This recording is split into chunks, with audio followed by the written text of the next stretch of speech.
마태복음 9장 1절에서 8절까지 말씀입니다. 교독하시겠습니다. 찾으신 줄 알고. 예수께서 배에 오르사 건너가 본 동네에 이르시니 침상에 누운 중풍병자를 사람들이 들고 오거늘 예수께서 그들의 믿음을 보시고 중풍병자에게 이르시되 작은 자야 안심하라 내 죄 사함을 받았느니라. 어떤 서기관들이 속으로 이르되 이 사람이 신성을 모독하도다. 예수께서 그 생각을 하시고 이르시되 너희가 어찌하여 마음에 악한 생각을 하느냐. 내 죄 사함을 받았느니라 하는 말과 일어나 걸어가라 하는 말 중에 어느 것이 쉽겠느냐. 그러나 인자가 세상에서 죄를 사하는 권능이 있는 줄을 너희로 알게 하려 하노라 하시고 중풍병자에게 말씀하시되 일어나 내 침상을 가지고 집으로 가라 하시니 그가 일어나 집으로 돌아가거늘 우리가 보고 두려워하며 이런 권능을 주신 영광을 돌리니라. 아멘. 오늘 우리에게 주시는 하나님의 말씀 보도록 하겠습니다. 다 같이 고백합니다. 시작. 인생의 갈망. 인생의 갈망. 벚꽃이 지금 활짝 피었어요. 보기에 너무 좋죠. 이번 주가 피크를 칠 것 같습니다. 여러분들 꽃비가 내렸지만 한번 이따가 시간 되시면 한번 걸어보시는 것도 좋을 것 같습니다. 근데 여러분 생각해 보세요. 이 벚꽃들이 포토존을 제공하려고 이렇게 벚꽃들이 피었을까요? 저는 아니라고 봐요. 이렇게 벚꽃들이 활짝 피는 것은 갈망 때문이라고 봐요. 무슨 갈망이요? 여러분, 이 벚꽃의 갈망은 뭐냐면 벗지, 열매를 맺기 위하여. 그 벗지를 맺기 위해서 이 과정을 벌이는 거예요. 열매를 위한 갈망, 그 갈망이 이처럼 열정적인 아름다움으로 드러나는 거예요. 우리가 1970년대 보릿고개라는 걸 우리 여기 계신 분들 많이 겪으신 분들이 있으실 거예요. 이 보릿고개라는 말이 춘궁기의 어려움을 말하거든요. 보리라는 말, 이건 봄철을 의미하는 말이에요. 고개라고 하는 한국의 그 어원의 의미는 고난과 어려움을 상징을 해요. 그래서 그 두 어휘가 같이 만나가지고 보릿고개가 지어진 거예요. 그러니까 봄철에 그 어려움이 뭐겠어요? 봄철에 먹을 것이 없었다라는 거예요, 여러분. 이 보릿고개를 이기기 위해서 나라에서 정책을 벌였어요. 그 정책 이름이 뭔지 아세요? 새마을 운동이에요. 근데 그 새마을 운동을 외적으로 하기 이전에 사람들의 마음을 고치려고 했어요. 그 사람들의 마음을 고치려고 어떻게 했어요? 노래를 지어서 찬송가처럼 부르게 했어요. 아침마다 동네에다 큰 마이크를 대놓고 막 불렀어요. 새벽마다. 새벽종이 울렸네, 새 아침이 밝았네, 막 이런 노래도 부르고, 잘 살아보세, 잘 살아보세, 우리도 한번 잘 살아보세. 여러분, 이 보릿고개에 이 아픔이 갈망으로 일어나는 거예요. 그 갈망이 뭐겠어요? 우리도 한번 잘 살아보세. 그게 대한민국의 꿈이었어요. 갈망이었어요. 그 선진국의 꿈을 이 보릿고개를 통해서 이뤄나갔다는 거예요. 그 갈망을 통해서. 골프공을요, 처음 만들었을 때 맨질맨질하게 골프공을 만들었어요. 그래가지고 골프채로 이거 놓고 탕 쳤는데, 이게 당구로 말하면 삑사리가 나기 시작하는 거예요. 그래도 골프 치는 게 재밌잖아요. 그래서 한번 해봐야 되겠다 하고 또 탕 쳤어요. 뭐 별로 멀리 안 나가는 거예요. 그래도 치자 막 냅다 쳤어요.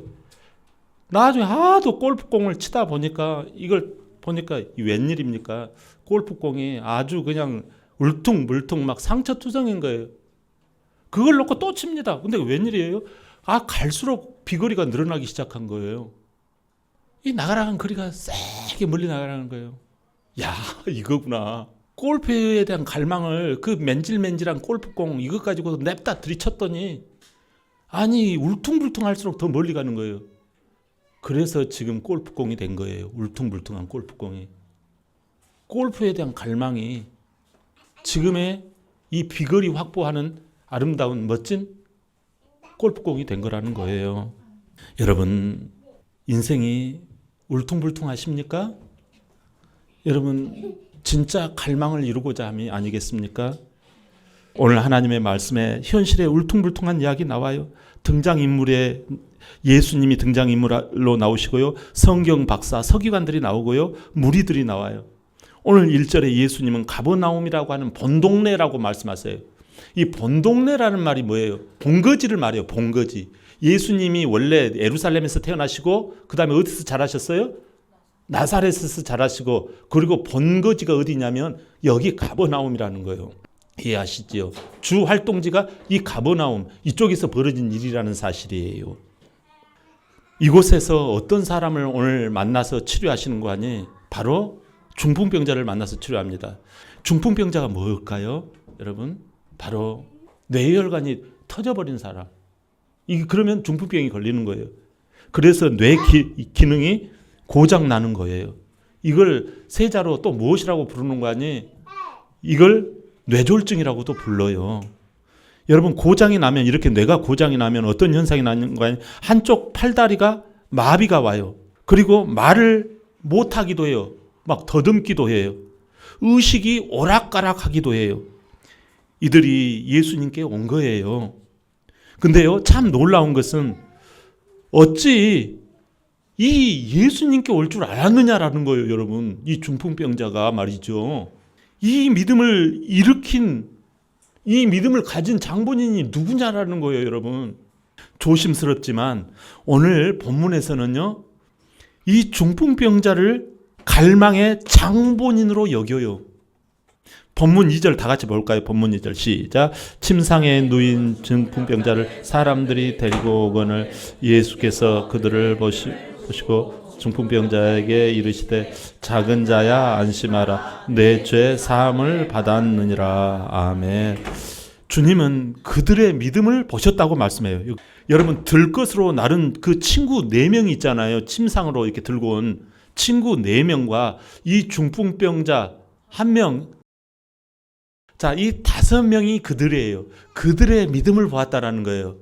자칫 여러분들 이 마태복음이나 이런 데 보면 이 4명의 믿음만을 보게 되는 경우가 있어요.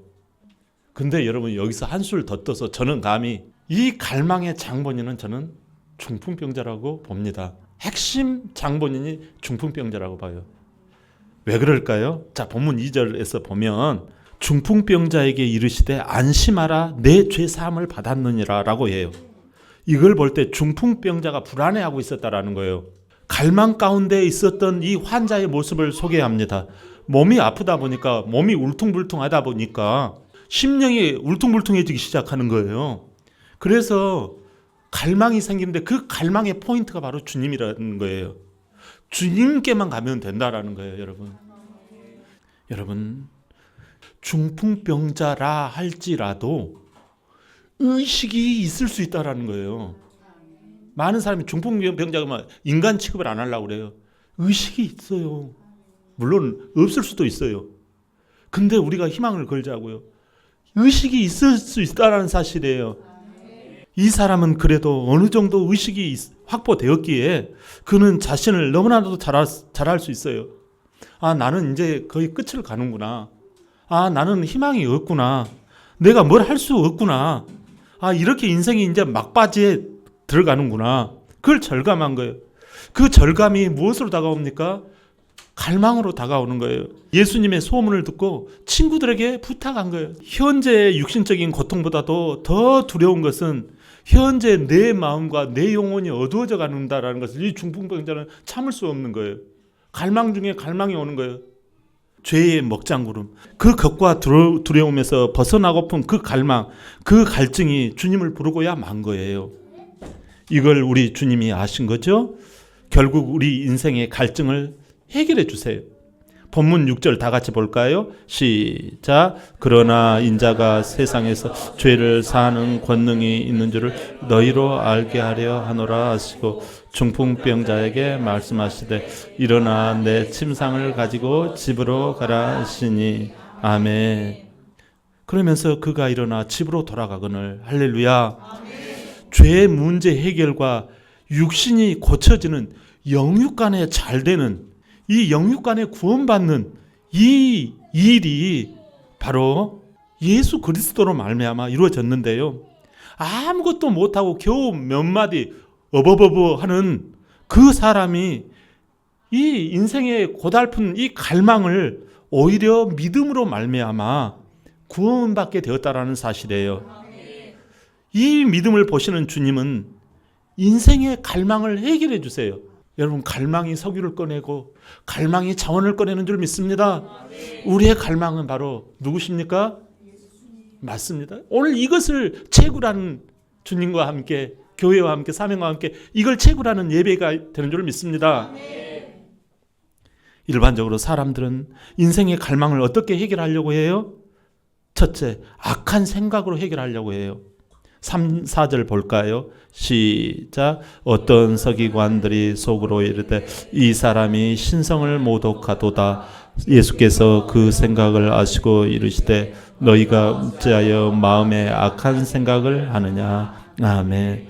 여러분, 서기관들은 나름 성경과 하나님에 대해서 잘한다고 생각했어요. 예수님을 하나님의 아들로 오신 그 인자로 여기지 않았어요. 하나님의 아들이시면서 사람의 이렇게 모습으로 온 걸 인정하지 않았다는 거예요. 서기관과 이 바리새인들, 박사들은. 죽은 자를 살려내고 징조와 권세를 보여줘도 하늘의 신성을 가진 하나님만이 죄 용서할 수 있지, 이렇게 생각을 했다라는 거예요. 오직 죄를 용서하실 수 있는 분은 쫙 하늘에 계신 하나님이야. 이렇게 예수님을 믿지 않았다라는 거예요. 현실에 계신 이 예수님을 믿지 않았다라는 거예요. 악한 게 뭘까요, 여러분? 우리 주님은 이걸 악하다고 그래요. 다른 게 아니에요. 믿지 않는 사람, 아무리 착해도 악한 사람인 거예요. 믿지 않으면 악하다라는 거예요. 선하다라는 말은 착하다는 뜻이 아니에요. 하나님을 믿는 사람을 선한 사람이라고 그래요. 여러분, 근데 이 서기관들은 어떻게 생각을 했어요? 죄 용서받거나 인생의 갈망을 해결하려면 하나님 앞에 내가 거룩해야 쓴다. 거룩해야 하니까 말씀을 다 지켜야 된다. 그리고 내가 열심히 노력해야 된다. 내가 내 공로로, 내 열심과 내 열정으로 내가 하나님 앞에 말씀을 다 지켜야지 나는 하나님 앞에 겨우 설 수가 있다. 이렇게 서기관들은 생각했다라는 거예요. 이게 바로 믿음의 행위가 아니라 자기 생각에서 나오는 행위이므로 이걸 주님은 악하다라고 보신 거예요. 여러분, 믿음에서 나온 행위는 교회와 연결되어 있다는 사실이에요. 다시 한번, 믿음에서 나온 행위는 교회와 연결되어 있고 말씀과 연결되어 있어요. 하지만 자기 생각에서 나온 행위는 교회와 연결성이 희박하여 하나님과도 연결 안 되는 게 특징이에요. 일반적으로 사람들은 인생의 갈망을 어떻게 해결해요? 두 번째로 사람을 의지하는 식으로 해결해요. 8절 다 같이 시작. 무리가 보고 두려워하여 이런 권능을 사람에게 주신 하나님께 영광을 돌리니라. 아멘. 제자들이 아닌 무리들이 하는 이야기예요. 예수님을 권능을 받은 사람쯤으로 여겼다라는 거예요. 예수님을. 누가요? 무리들이. 예수님을 내 삶의 길이요 생명으로 여기지 않고 인간적인 예수로만 여겼다라는 거예요. 인생의 갈망이 있을 때, 야, 누가 훌륭하다 하면 이리저리 옮겨 다니는 거예요. 사람을 믿고 의지하는 경향이 있는 거예요. 사람이 우상이 되었다라는 거예요. 믿음이 없는 사람들의 특징은 사람을 의지하다가 쓰러져요. 이래서는 안 된다라는 거 알아요. 근데 쓰러져요. 평상시에 하나님을 안 쳐다보기 때문에 그래요. 쳐다본다라는 게 뭐예요? 말씀을 생각하고 그 말씀을 가지고 예배 참석하며 듣기도 하고 기도하기도 하고 봉사하기도 하고 전도하기도 하는 거예요. 그러면 뭐가 생겨요? 영적 근력이 생겨요. 조그만 아령 가지고 으쌰으쌰하면 근력 생깁니까? 딸기 우유가 맛있잖아요. 근데 그 딸기 우유를 한껏 마셔가지고 배가 불러요. 배부르면 이제 뭐 해야 돼요? 이제 출근하고 일을 나가야 되죠. 그거 일할 수 있나요? 못합니다. 똑같은 이치예요. 사람 쳐다보면 갈망, 인생의 갈망이 해결 안 됩니다.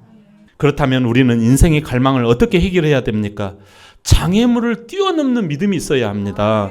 첫 번째로 마가복음 2장 4절이에요. 시작. 무리들 때문에 예수께 데려갈 수 없으므로 그 계신 곳에 지붕을 뚫어내고 지붕병자 누운 상을 달아내리니. 아멘.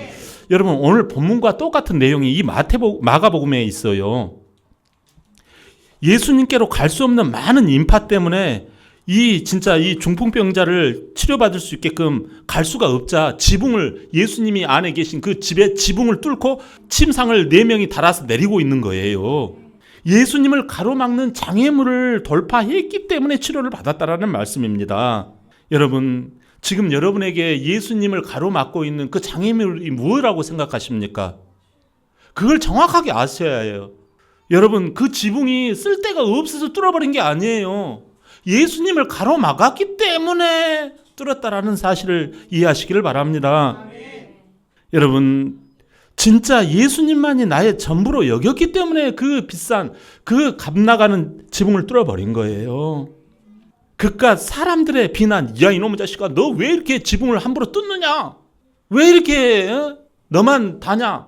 이렇게 비난할 때 그걸 개의치 않았다라는 말씀이에요. 심지어 지붕 수리해달라고 하는 대가 지불, 그것도 개의치 않았다라는 거예요. 심지어 친구들이 너 못 고치면 어떠려고 이러냐 하고 조롱하는 거, 그것도 개의치 않았다는 거예요. 다 장애물입니다. 믿음은 주님만을 바라보며 물 위를 걷는 거예요. 아멘. 어떤 분 이야기예요. 고등학교 3학년 때 옛날에는 자율학습 시간이 있었거든요. 그래서 선생님이 아무도 집에도 못 가게끔 지키고 있었어요. 막 밖에 복도에서. 그런데 그분은 고3이지만 대학교 가는 것보다 더 중요한 게 자기는 그 하나님 앞에서 인생의 그 고등학생인데도 하나님만이 자기의 삶의 갈증을 해결해 주고 하나님만이 인생의 길이라는 걸 그가 고등학생이었음에도 불구하고 그걸 철통같이 깨달은 거예요. 그래서 예배를 드릴 때 삶의 의미가 새록새록 솟아나고 교회에서 뭐 하라고 하면 그걸 할 때 기쁨이 넘치더라는 거예요. 근데 그날따라 금요일이었는데 담임 선생님이 복도에서 자율학습하라고 대학 준비하라고 지키고 있는 거예요. 근데 모르게 창문을 열고 거기서 뛰어내려서 금요기도에 참여하겠다고 합니다. 사랑하는 여러분, 우리가 장애물을 극복해야 할 줄 믿습니다. 우리가 인생의 갈증을 해결하려면 이걸 해야 해요. 인생의 갈망을 우리는 어떻게 해결할 수 있나요? 두 번째로 주님의 죄 용서를 받아들이는 믿음이 있어야 합니다. 본문 2절, 예수님은 작은 자야 안심하라 내 죄 사함을 받았느니라 하십니다. 여러분, 예수님을 전폭적으로 신뢰할 때 하나님의 용서가 벌써 임한다라는 사실이에요. 하나님은 우리가 회개했기에 용서할 거라고 착각하세요. 여러분, 진짜 회개는 뭐예요? 하나님의 용서를 받아들이는 거예요. 믿을 때 회개가 터지는 거예요. 그래서 여러분, 날 같은 게 뭐라고 죄를 용서해 주셨다라는 거예요. 이미 내가 네 해답 다 만들어 놨다니까. 그러니까 내가 그 해답만 가져가는 것이 이게 믿음이에요. 그게 복음이지. 이게 수지 맞는 거예요. 그럴 때 회개가 터지는 거예요. 그래서 하나님 나라가 가까이 왔으니 회개하고 복음을 믿으라는 말, 이해가 그래서 되는 거예요. 하나님 나라가 뭐예요? 죄 용서의 나라란 말이에요.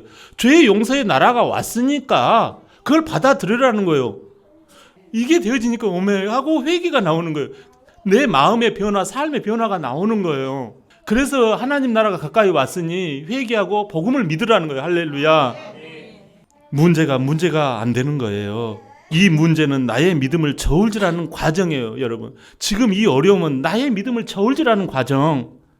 회개가 나오고 믿음이 세워진다라는 거예요. 그래서 갈망이 해소되는 거예요. 여러분, 우리 인생의 갈망이 어떻게 해결됩니까? 세 번째로 하나님의 말씀을 사람의 말로 받지 말아야 합니다. 본문 7절 시작. 그가 일어나 집으로 돌아가거늘. 아멘. 여러분, 중풍병자가 아직도 침상에 누워 있어요. 근데 야 일어나라 그리고 집으로 가라 그러면은 이거 기분 나빠질 수 있잖아요. 근데 이 말을 여러분 사람의 말로 듣지 않고 하나님의 말씀으로 받았다라는 거예요. 할렐루야. 그래서 갈망이 해결됐다라는 거예요. 여러분, 일어나 침상을 들고 가라는 말에 여러분 순종할 만한가요? 이게? 하나님의 말씀을 들을 때 사람의 말이나 생각으로 받지 말아야 합니다. 데살로니가전서 2장 13절 다 같이 시작. 이러므로 우리가 하나님께 끊임없이 감사함 너희가 우리에게 들은 바 하나님의 말씀을 받을 때 받지 아니하고 하나님의 말씀으로 받으니 진실로 그러하다. 이 말씀이 또한 너희 믿음 가운데서 역사하느니라. 아멘. 예, 여러분 인생을 감사하게 살아가는 성도의 모습이 하나님 말씀을 받을 때 어떻게 해요? 한 귀로 듣고 한 귀로 현실에서 흘려버리는 게 아니라 여러분 그 말씀을 진실로 응답이 일어난다라는 믿음으로 받을 때 그 사람의 삶이 감사가 넘쳐나고 기쁨이 오더라는 거예요. 아멘. 그래서 어떤 분들은 그래요. 태도가 믿음이다라는 거예요. 진짜로 받아버려요. 주의 사자 목사님의 말씀을 하나님의 말씀으로 받아버려요. 바울이 말을 전할 때 이 사람들이 인간 바울, 못생긴 바울의 얼굴 그걸 보고서 이제 못생긴 것이 말을 뭐 하네 이렇게 받지 않고 하나님의 말씀으로 받았다라는 거예요. 사랑하는 성도 여러분, 왜 대기업이나 좋은 직장에서 그토록 스펙을 보려고 할까요? 심지어 더 좋은 회사로 이직을 할 때 헤드헌터들이 보는 게 뭐예요? 경력입니다. 그 사람. 경력은 뭔가요? 역경을 말해요. 그 사람이 어떠한 역경을 거쳐왔는가? 그 사람이 어려운 고비를 어떻게 대처하면서 그 일을 종사하며 왔는가? 그게 바로 경력이에요. 여러분, 역경의 끝으로 말을 하면 뭐예요? 경력이 되어집니다. 역경을 쌓고 싸우면 그게 힘들고 어렵지만 나중에 역경이 아니라 경력이 되어진다는 사실이에요.